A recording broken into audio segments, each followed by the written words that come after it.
একদল সংস্কারকে ভিস্তে দিচ্ছে, আরেক দল নির্বাচনকে পেছানোর চেষ্টা করছে। জুলাই সনদ অবশ্যই এবং অবশ্যই ডক্টর মোহাম্মদ ইউনূসকে জারি করতে হবে। জুলাই সনদ নিয়ে আমরা আমাদের অবস্থান বরাবরই স্পষ্ট করেছি। বাংলাদেশে আমরা রাষ্ট্র সংস্কার চাই, পরিবর্তন চাই, গণতান্ত্রিক সংস্কার চাই। সেই প্রেক্ষিতেই গণ অভ্যুত্থানের পর থেকেই আমরা নতুন সংবিধান সহ গণপরিষদ এবং রাষ্ট্রের মৌলিক সংস্কারের রূপরেখা আমরা দিয়ে এসেছিলাম, দাবি জানিয়ে এসেছিলাম। একটা গণ অভ্যুত্থানের পরে সবচেয়ে কার্যকর ব্যবস্থা হতো যদি আমরা একটি গণপরিষদ নির্বাচনের মাধ্যমে আমরা একটি গণপরিষদ গঠন করতে পারতাম এবং পাশে নির্বাচনের জাতীয় সংসদ গঠন করতে পারতাম। কিন্তু আমাদের সেই দাবিতে কিন্তু বেশিরভাগ রাজনৈতিক দল সম্মত হয়নি বা তারা সেই বিষয়গুলো বুঝতে পারে নাই, এবং তার ফলে কিন্তু এই পরিস্থিতি বারবার জটিল থেকে জটিলতর হচ্ছে। সর্বশেষ গণভোট এবং জুলাই সনদের বিষয় যখন আসলো আমরা ঐক্যমত করেছি, কিন্তু জুলাই সনদ অনুষ্ঠানে আমরা যাইনি, আমরা জুলাই সনদে কিন্তু স্বাক্ষর করিনি। আজকে জুলাই সনদ নিয়ে অনেকে অনেক কথা বলতেছে, জাতির সাথে প্রতারণা হয়েছে, তাদের সাথে প্রতারণা হয়েছে, কিন্তু জুলাই সনদ স্বাক্ষর যখন তারা করে ফেললেন কোনো ধরনের বিবেচনা ছাড়াই, তখন কিন্তু তাদের ভিতরে এই বোধোদয়টা হয়নি।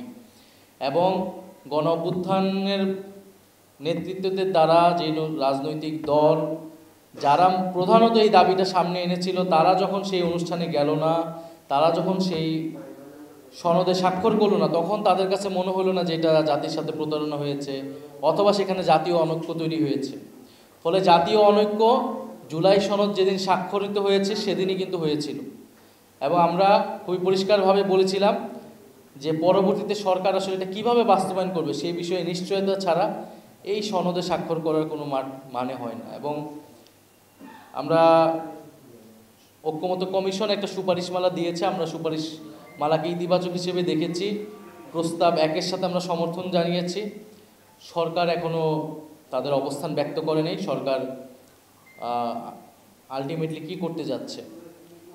ফলে সেই জায়গাতে আমি মনে করি যারা আসলে কোনো ধরনের বাছ বিবেচনা ছাড়াই জুলাই সনদে স্বাক্ষর করেছে, স্বাক্ষরের মাধ্যমে জাতীয় অনৈক্য তৈরি করেছে, সেদিনই তারা জাতির সাথে প্রতারণা করেছিল। ফলে এখনও সুযোগ আছে। আমরা চাই যে ঐক্যবদ্ধভাবেই এই জুলাই সনদ বাস্তবায়নের মাধ্যমে এটার আইনি ভিত্তি দেওয়া নির্বাচন। তবে এখানে কিছু আশঙ্কা দেখা যাচ্ছে।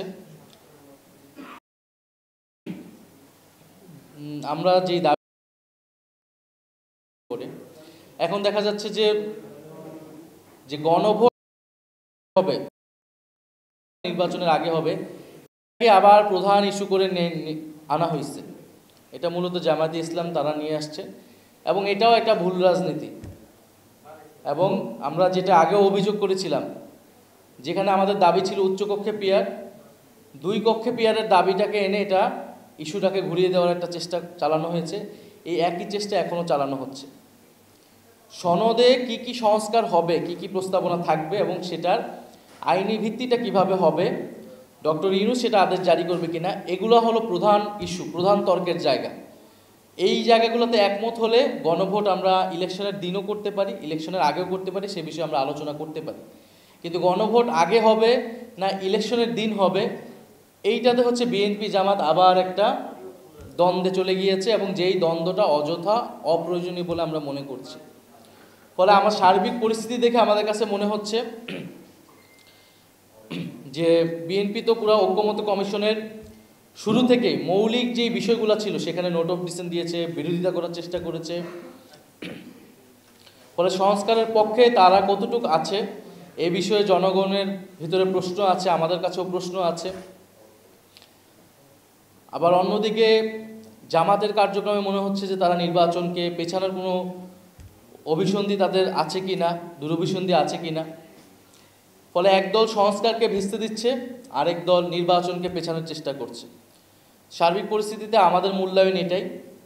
তবে আমরা এই দুইটার কোনোটাই চাই না। আমরা চাই যথাসময়ে নির্বাচন হবে ফেব্রুয়ারিতে এবং জুলাই সনদেরও আইনি ভিত্তি পাবে এবং বাস্তবায়ন হবে। সেই জায়গায় এই দুইটি দলসহ যারা সকল রাজনৈতিক দলের প্রতি আমাদের আহ্বান থাকবে তারা যাতে এক জায়গায় আসে, ঐক্যবদ্ধভাবে আমরা এই পরিস্থিতির উত্তরণ ঘটাতে চাই। এবং জুলাই সনদে যদি নোট অফ ডিসেন্ট থাকে, সবগুলো দলের নোট অফ ডিসেন্ট রয়েছে, আমাদেরও দুই একটা ইস্যুতে নোট অফ ডিসেন্ট আছে, তাহলে আসলে কোনো জিনিসই তো আসলে বাস্তবায়ন হবে না। নোট অফ ডিসেন্ট তার একটা সিদ্ধান্ত গ্রহণের পরে তার বিরোধিতা ছিল, সেই ঐতিহাসিক ডকুমেন্টেশনের জায়গা থেকে সেটা রাখা হয়েছে, কিন্তু এটা আসলে গণভোটে এটার কোনো ইফেক্টিভনেস থাকবে না। যদি নোট অফ ডিসেন্টই থাকে বা যার যার ইশতেহারে থাকে, সেই এটা এসে বাস্তবায়ন করবে তার মতো, তাহলে গণভোটেরও প্রয়োজন হয় না, পুরো ঐক্যমত প্রক্রিয়ার যে এতদিন সেটারও কোনো প্রয়োজন হয় না। ফলে আমরা যে মৌলিক সংস্কারের যেই জায়গাগুলোতে ঐক্যমত হয়েছে, ঐক্যমত কমিশন প্রস্তাবনা দিয়েছে, উচ্চকক্ষ পিয়ারের বিষয়, তত্ত্বাবধায়ক সরকারের বিষয়, সাংবিধানিক প্রতিষ্ঠানগুলোতে নিয়োগের বিষয়, বিচারপতি নিয়োগের বিষয়, এই সার্বিক বিষয়গুলোতে আমরা মনে করি যে গণভোটে যাওয়া উচিত। এবং সরকার এই গণভোটটা কীভাবে মানে কী প্রশ্ন সেখানে রাখবে সেটা হয়তো সরকার বিবেচনা করতেছে, তবে আমাদের কাছে ঐক্যমত কমিশনের প্রস্তাব 1 যেটা, সেটা আমরা সমর্থন করে আসছি।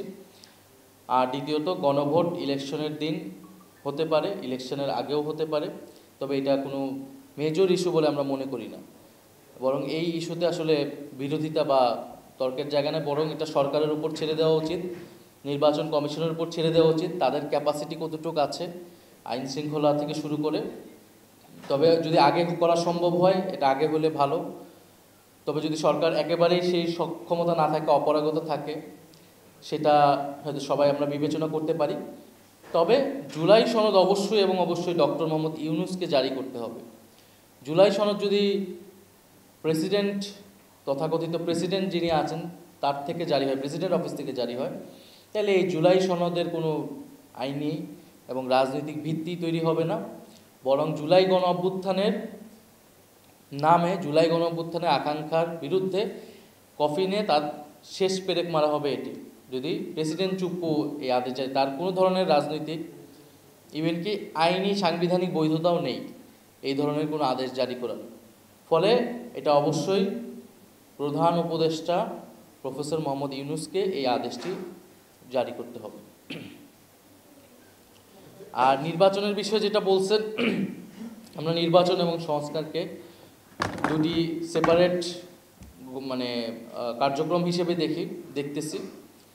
তবে এই জায়গায় ঐক্যের জায়গাটা হচ্ছে, যদি সংস্কারের পক্ষে কেউ না থাকে তাহলে তাদের সাথে আমাদের জোটে যাওয়া সম্ভব নয়, এটাও আমরা বলে আসছি। আমরা আমাদের মতো প্রস্তুতি নিচ্ছি। যদি আমরা দেখি যে আমাদের যে মৌলিক দাবিগুলো রয়েছে, সংস্কার এবং বাংলাদেশকে নতুনভাবে গড়ে তোলা, আওয়ামী ফ্যাসিবাদ থেকে একেবারে বাংলাদেশকে বের করে আনা, বৈদেশিক আধিপত্যবাদ থেকে বের করে আনা এবং একটা অন্তর্ভুক্তিমূলক গণতান্ত্রিক বাংলাদেশ, এই দাবিগুলোর সাথে যদি আমরা দেখি যে কাছাকাছি আছে, এইরকম দলের সাথে আমাদের যদি ঐক্যবদ্ধ হতে হয় বা কোনো ধরনের সমঝোতা যেতে হয়, তাহলে সেটা আমরা বিবেচনা রাখবো। সেই দরজাটা আমাদের জন্য খোলা আছে। কিন্তু এখনই কিন্তু কোনো সিদ্ধান্ত চূড়ান্ত হয় নাই। যে এই সকল বিভিন্ন মিডিয়ায় আসলে এক ধরনের নিউজের মাধ্যমে এটা এক ধরনের জনসম্মতি তৈরি করার, জনমত তৈরি করার চেষ্টা হয়তো চালানো হচ্ছে, যে এনসিপি বিএনপির সাথে চলে যাচ্ছে, এর আগে এনসিপি জামাতের সাথে জোট করতেছে। এই পুরো বিষয়টাই এখন সংস্কারের বিষয়ে আমরা দলগুলোর অবস্থান দেখব, নির্বাচন ইস্যুতে দলগুলোর অবস্থান দেখব, সেই বিষয়ে তারপরে আমরা সামগ্রিকভাবে সিদ্ধান্ত নেব।